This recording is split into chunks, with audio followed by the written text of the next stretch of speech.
camp Port-Bouët en Côte d'Ivoire porte désormais le nom de général Thomas Dakin Ouattara, en hommage au premier chef d'état-major de l'armée ivoirienne. Cette base militaire qui accueillait jusqu'à présent le 43e bataillon français d'infanterie de marine a été officiellement rétrocédée à l'armée ivoirienne par la France ce jeudi 20 février 2025. Ceci est le résultat d'un processus lancé il y a 2 ans entre les deux pays et répondant à la volonté de la France de réorganiser son dispositif militaire en Afrique. Parallèlement à cette rétrocession, la France et la Côte d'Ivoire signeront de nouvelles conventions de coopération militaire mettant l'accent sur la formation et les entraînements conjoints.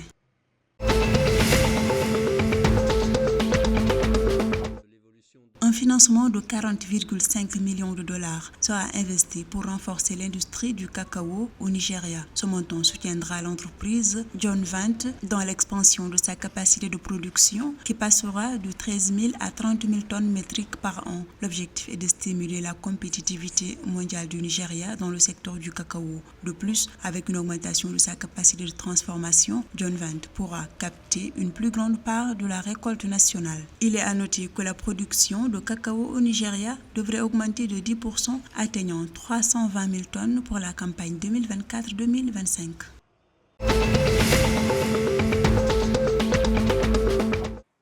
Le gouvernement du Ghana a annoncé la tenue du dialogue économique national les 3 et 4 mars 2025. Cet événement permettra aux citoyens de discuter des défis économiques et de trouver des solutions pour une croissance durable. S'inscrivant dans la continuité des engagements du président John Dramani Mahama, ce dialogue réunira des acteurs du secteur privé, académique, politique et de la société civile pour élaborer un consensus sur les réformes économiques nécessaires.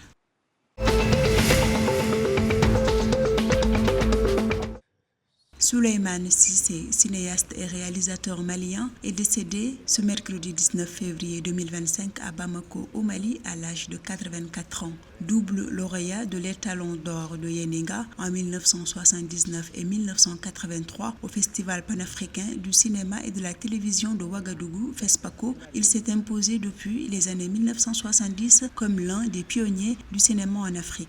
En 1987, il a remporté le prix du jury au Festival de Cannes. Souleymane Cissé était également président du jury long-métrage fiction du FESPACO 2025 qui débutera ce samedi 22 février à Ouagadougou au Burkina Faso.